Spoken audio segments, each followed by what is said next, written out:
পশ্চিমবঙ্গের মাননীয় মুখ্যমন্ত্রী মমতা বন্দ্যোপাধ্যায় ইতিপূর্বে ঘোষণা করেছিলেন যে মিগজাও ঘূর্ণিঝড়ের প্রভাবে যে সমস্ত কৃষকদের ফসলের ক্ষয়ক্ষতি হয়েছে তারা প্রত্যেকেই ক্ষতিপূরণের টাকা পাবেন। এবার সেই কথা মতোই নবান্নের তরফ থেকে খারিফ ফসলের ক্ষয়ক্ষতির জন্য 102 কোটি টাকা বরাদ্দ করা হলো। পশ্চিমবঙ্গের বিভিন্ন জেলার মোট 11 লক্ষ কৃষক এই টাকা পাবেন। আপনি যদি খারিফ মরশুম 2023-এর ফর্ম ফিল আপ করে থাকেন তাহলে কিভাবে ঘরে বসে চেক করতে পারবেন যে আপনার টাকা ঢুকবে কি ঢুকবে না সেই বিষয়েই বিস্তারিত আলোচনা করব আজকের এই ভিডিওতে। নমস্কার বন্ধুরা, আপনারা দেখছেন মাই গাইড পয়েন্ট। আমি রয়েছি রুদ্র আপনাদের সঙ্গে। আসুন শুরু করা যাক। তো আপনারা আপনাদের ডেস্কটপ কিংবা মোবাইলের যে কোনো একটি ব্রাউজার ওপেন করে সেখানে বাংলা শস্য বীমা যোজনা লিখে সার্চ করবেন। দেখবেন প্রথমেই যে অপশনটি আসবে এর ওপরে ক্লিক করবেন। এখান থেকে আপনি বাংলা শস্য বীমার হোম পেজে এসে পৌঁছাবেন। এখানে প্রথমে দেখবেন একটি অপশন রয়েছে ফার্মার্স কর্নার, এর ওপরে আপনি ক্লিক করবেন। দেখবেন এইরকম একটি সার্চ ইন্স্যুরেন্স কভারেজ বলে পেজ ওপেন হবে। তো এখানে প্রথমে আপনি আপনার ভোটার কার্ডের নম্বরটি দেবেন এবং তারপরের সেকশানে খারিফ না রবি রয়েছে, এখানে আপনি আপনার খারিফ মরশুমটা সিলেক্ট করবেন। তারপর সালটা সিলেক্ট করবেন। এখানে 2023-24 দুটি রয়েছে, আমরা 23-এর জন্য দেখতে চাইছি তাই 23টি সিলেক্ট করবেন। এরপর এই চেক অপশানে ক্লিক করবেন। দেখবেন পরের পেজে আপনার সামনে পুরো ডিটেলসটি ওপেন হবে। এখানে ভোটার কার্ডের নম্বর, নাম, ডিস্ট্রিক্ট, ব্লক, ক্রপ অর্থাৎ কোন শস্য, এখানে পেডি রয়েছে কারণ যেহেতু খারিফ মরশুম আমন ধান সেই জন্য পেডি। এখানে এবার দেখতে পারবেন এরিয়া ইনসিওর্ড, অর্থাৎ আপনি টোটাল কতটা এরিয়ার জন্য অ্যাপ্লাই করেছিলেন সেটা এখানে দেওয়া রয়েছে। এরপর সাম ইনসিওর্ড, মানে এই এরিয়া রেসপেক্টে আপনার কতটা ইন্স্যুরেন্স হয়েছে কত টাকার সেই পরিমাণটা এখানে দেওয়া রয়েছে। এখানে যেমন 77,500 টাকা টোটাল পরিমাণ দেওয়া রয়েছে। এখানে আমরা প্রাইভেসির জন্য ডিটেলসগুলোকে হাইড করে দিয়েছি। আপনি এখানে আপনার নাম, ডিস্ট্রিক্ট, ব্লক সমস্তটাই দেখতে পাবেন। এরপরেই নিচে ডাউনলোড সার্টিফিকেট অপশানে ক্লিক করবেন। ক্লিক করার সাথে সাথে দেখবেন আপনার সামনে এইরকম একটি provisional certificate for enrolment under Bangla শস্য বীমা যোজনা বিএসবি স্কিম এইরকম একটি পিডিএফ ওপেন হবে। এই বাঁ দিকের কর্নারে যে অপশনটি রয়েছে এখানে ক্লিক করে এর একটি কপি ডাউনলোডও করে রাখতে পারেন। এটি হচ্ছে Bajaj alliance general insurance company private লিমিটেডের তরফ থেকে আপনার যে ইন্স্যুরেন্সটি করানো হয়েছে তার পেপারস। এবার এখানে আপনি নিচে দেখতে পাবেন অ্যাপ্লিকেশন আইডি বলে একটি অপশন রয়েছে। এইখানের এই অ্যাপ্লিকেশন নম্বরটি আপনি সিলেক্ট করে কপি করে নেবেন এবং নিচে একবারে দেখতে পাবেন একটি সবুজ রঙের http/ বলে একটি ইউআরএল অপশন রয়েছে। এই অপশনটির ওপরে আপনি ডাইরেক্টলি ক্লিক করবেন। ক্লিক করার পর দেখতে পাবেন বাজাজ আলিয়ান্সের এটি একটি হোম পেজ ওপেন হবে, যেখানেতে বাঁ দিকে এই অ্যাপ্লিকেশন সার্চ অপশনটিতে চেক বক্সে চেক করা রয়েছে এবং নিচে রয়েছে অ্যাপ্লিকেশন নম্বর। এখান থেকেই আপনি আপনার স্ট্যাটাসটি চেক করতে পারবেন। এই অ্যাপ্লিকেশন নম্বর লেখা রয়েছে এই বক্সের ডান দিকে যে বক্সটি রয়েছে এর ভেতরে আপনার কপি করা নম্বরটি পেস্ট করবেন।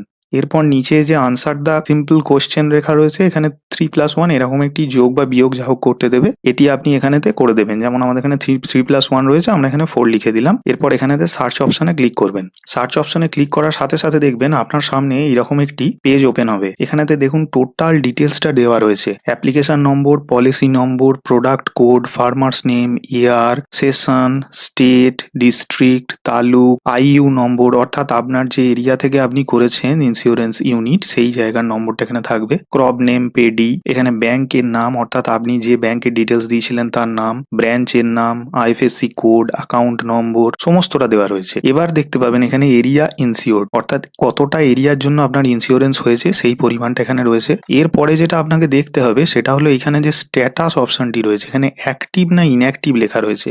যদি অ্যাক্টিভ থাকে তাহলে বুঝতে হবে আপনার এটা অ্যাকসেপ্টেড হয়েছে এবং অ্যাক্টিভ কন্ডিশনে রয়েছে।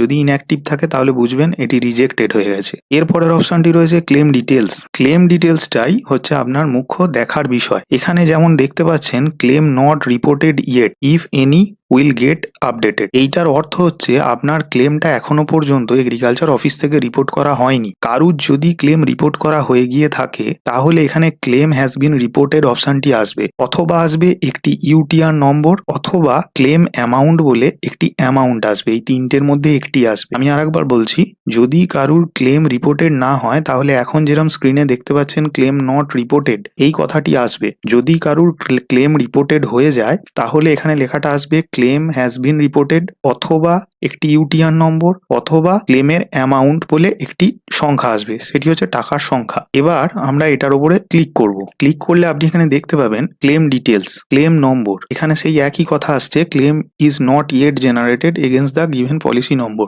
এইটার অর্থ হচ্ছে আপনার এখনো পর্যন্ত ক্লেম জেনারেটেড হয়নি। এবার আমি বলে দিই, ধরুন কারুর ফসলের ক্ষয়ক্ষতি হয়েছে, তিনি ইন্স্যুরেন্স করেছিলেন, এবার কারুর এই লেখাটা আসছে, এর অর্থ কিন্তু এই নয় যে আপনি টাকা পাবেন না বা আপনারটা রিজেক্টেড হয়ে গেছে। এর অর্থ আপনার এখনো পর্যন্ত ক্লেমটা জেনারেটেড হয়নি। এটা হয়তো হতে আরেকটু সময় লাগবে, হয়তো হতে পারে 10 দিন লাগলো, 15 দিন লাগলো, কি 1 মাস লাগলো। যেহেতু সবে মাত্র নবান্ন থেকে ঘোষণা হয়েছে, তাই এটা হতে একটু টাইম লাগবে। কিন্তু ওরই মধ্যে বহু কৃষক রয়েছেন যাদের এখানে ক্লেম হ্যাজ বিন জেনারেটেড লেখাটি আসছে। তাই যাদের এখানে ক্লেম হ্যাজ বিন জেনারেটেড আসছে, এর অর্থ হচ্ছে এগ্রিকালচার অফিস থেকে রিপোর্ট পাঠানো হয়ে গেছে আপনার এরিয়ার ক্ষয়ক্ষতির, আপনার ক্লেম জেনারেটেড হয়ে গেছে। তাদের দেখবেন এখানে ক্লেম ডেট বলে লেখা রয়েছে, এখানে একটি ডেট লেখা থাকবে। তার নিচে যে ক্লেম অ্যামাউন্ট INR রয়েছে, এখানে আপনি কত টাকা ক্ষতিপূরণ পাবেন এই বক্সের ভেতরে সেটা লেখা থাকবে। এবার কারুর যদি এখানে ইউটিআর নম্বরটিও দেয়া থাকে এই নিচের বক্সে, এর অর্থ হচ্ছে টাকাটি ট্রেজারি থেকে ডিসবার্স করা হয়ে গেছে, যে কোনো মুহূর্তে আপনার অ্যাকাউন্টে সেই টাকা ক্রেডিট হতে পারে। এবং সর্বশেষ নিচে ক্লেম স্ট্যাটাস, এই ক্লেম স্ট্যাটাসটা যাদের এখনো পর্যন্ত জেনারেটেড হয়নি তাদের যেমন দেখতে পাচ্ছেন আমার এই অন স্ক্রিনে এরকম পুরো ফাঁকা হুবহু একই থাকবে, কিন্তু যাদের টাকা ক্রেডিট হয়ে গেছে তাদের দেখবেন ক্লেম স্ট্যাটাসটা এখানে সাকসেসফুল দেখাবে। তো এই ছিল আজকের সম্পূর্ণ বিষয়। তাই আমি শেষে আরেকবার বলে দিচ্ছি, যে সমস্ত কৃষকরা ইন্স্যুরেন্সের জন্য ফর্ম ফিল আপ করেছেন কিন্তু এখনো পর্যন্ত ক্লেম নট রিপোর্টেড দেখাচ্ছে, তাদের হতাশ হবার কিছু নেই। আপনার এরিয়ায় যদি সত্যিই ক্ষয়ক্ষতি হয়ে থাকে, কৃষি আধিকারিকরা সেই বিষয়ে রিপোর্ট অবশ্যই পাঠাবেন। এবং যেহেতু নবান্ন থেকে সবেমাত্র ঘোষণা হয়েছে, তাই এটি হতে হয়তো 10 দিন, 15 দিন, 1 মাস বা তারও একটু বেশি সময় লাগতে পারে। তাই আপনি মাঝের মধ্যে একবার আমার দেখানো এই প্রসেস অনুযায়ী আপনার স্ট্যাটাসটি চেক করবেন, তাহলেই বুঝতে পারবেন আপনার এই মুহূর্তে স্ট্যাটাস কি রয়েছে। আপনাদের আরেকটি কথা আমি শেষে বলে দিই, অনেকে হয়তো জানেন না যে বাংলা শস্য বীমা যোজনার আওতায় খারিফ মরশুমের ইন্স্যুরেন্স করানোর জন্য কোনো রকম প্রিমিয়াম দিতে লাগে না। তাই যে সমস্ত চাষিরা এখনো পর্যন্ত বাংলা শস্য বীমা যোজনার আওতায় খারিফ মরশুমে